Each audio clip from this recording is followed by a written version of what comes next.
Okay, guys, here's the hero of my podcast, my first guest, Azim. Why are we here today, Azim? So we're doing a talk, Tony and I, a group of Los Angeles leaders like yourself that are doing a lot of good work in the community.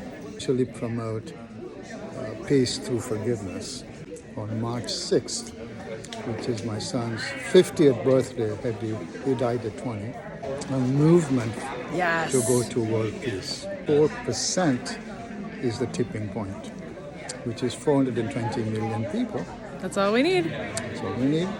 And with internet, that's achievable. Start talking about it today. I'm going to rely on your help and the work you're doing. And we just went through, you and I talked about October 7th in Israel. Yeah. In Israel and Palestine and Ukraine, Bosnia. All the people working at world peace. Yes. It happens when you actually see someone who's got a grenade in their hand and they're saying, if you don't believe like me, I'm going to kill you. What do you do then? Right. That's a good question. What I would do, I would try and send compassion and love. Wow. And I would try and ask him, why do you want to do that?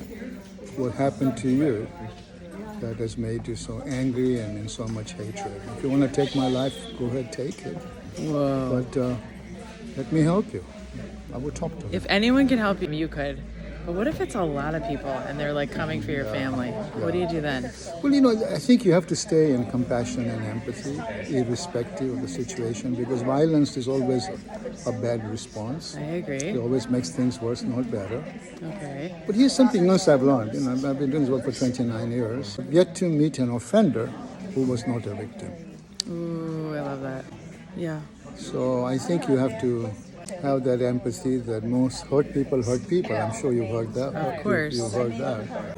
If you continue to vibrate at those high vibratory emotions of empathy and compassion and forgiveness and love, and don't go down to those negative emotions of anger, hatred, shame, guilt that keep you stuck in negative. I think it picks up.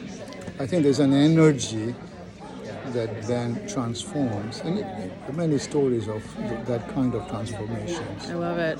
Yeah. You're a Sunni. I'm a Sufi Muslim. Sufi, yeah. sorry. I'm a Muslim.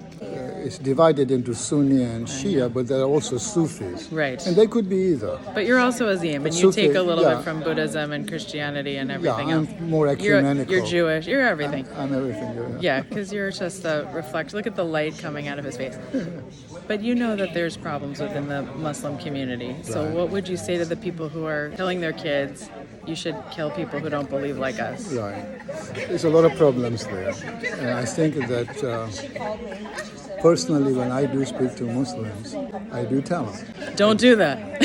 No, not only don't do that this is a problem, which is an internal problem that we have to solve. Yeah, and that's more political side of Islam. Yeah, and that I've been teaching to kids non-violence, the concept of empathy and forgiveness and compassion and peace building and peacemaking. And in the 29, we reached 2 million kids. I have over 150,000 left. The point I'm trying to make is these concepts are teachable. Yes, but they they're are. not being taught to these kids that So you let's just go. mentioned. Let's go. On the contrary, they're taught to be martyrs. And that needs to change. And it's an internal problem. I love Unfortunately. This is the guy who's going to bring world peace. Let's go. Let's go hear him speak. I'm Barb. I have a podcast called See One Beautiful Soul. I mean, he was my first guest, so it's a little bit like a mic drop. Like, most people don't listen past him, but it's enough if they just hear him. My father helped 33 years of criminals in South Florida and represented the first child in Florida who was tried as an adult. So I feel very close to both of these people, and it's such an honor to meet you. It's so great to stand next to you. I just want to say one thing that my grandma always said. My grandma grew up in the tenements on the Lower East Side of Manhattan. And even in 1918, when she was born, it was a really hard place for Jews to grow up. I know that's amazing to think of New York as a hard place for Jews, but it wasn't always so easy for us there. People threw her in front of buggies and called her Christ killer. She used to say, Barbara, to my mother, who do you love the most? Because there were 5 kids in my family. My great-grandmother would say to her, if you slice one of my fingers off, it hurts just as much as the other fingers. And the reason I started my podcast And the reason I feel like you and I connect is because I really get on a very high level, because of my grandmother who basically raised me, that we are all one hand. And the name of my podcast is See One Beautiful Soul. Like you said, we have to start the figure of kids. I've been teaching for 25 years and get godliness, I don't care which God you want to call it, something bigger than money, than Instagram. Fierceness and violence equals power. We have to get back to some sort of godliness in the classroom, because without it, they're always going to search for something to take its place.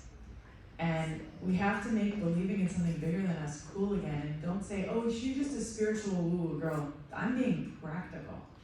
This is all facade. What we really are is souls walking around in these bodies.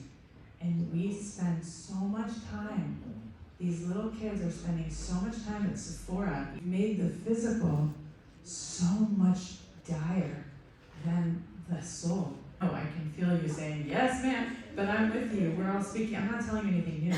Please, we have to add that to your incredible curriculum, because I think it starts there. They will look for God and meaning everywhere until they get to hear it from you. Well, thank you, Barbara. And, I totally agree.